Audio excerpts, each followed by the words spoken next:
Ahoj, v tomto videu ti ukážem, ako zadarmo nahrať obrazovku počítača. A to s nástrojom, ktorý používa každý streamer a veľa ľudí na YouTube.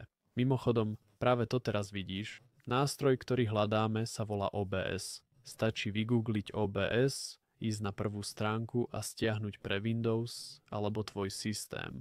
Potom spusti inštaláciu, prejdi krokmi, až kým nespustíš OBS, ktorý vyzerá takto. U teba však nebude žiadny zdroj. Pre pridanie zdroja klikni na plus, vyber nahrávanie obrazovky, zadaj meno a vytvor. Potom si môžeš vybrať spôsob nahrávania. Odporúčam nechať to na automatickom nastavení. Ak máš viac obrazoviek, môžeš si vybrať, ktorú chceš nahrávať. Máš tiež možnosť zvoliť, či chceš nahrávať kurzor myši. Odporúčil by som ti to urobiť. Potom klikni na OK. Na spustenie nahrávania klikni sem, kde mám teraz ukončiť nahrávanie. Klikni na spustiť nahrávanie a už nahrávaš. Potom klikni na ukončiť nahrávanie a hotovo.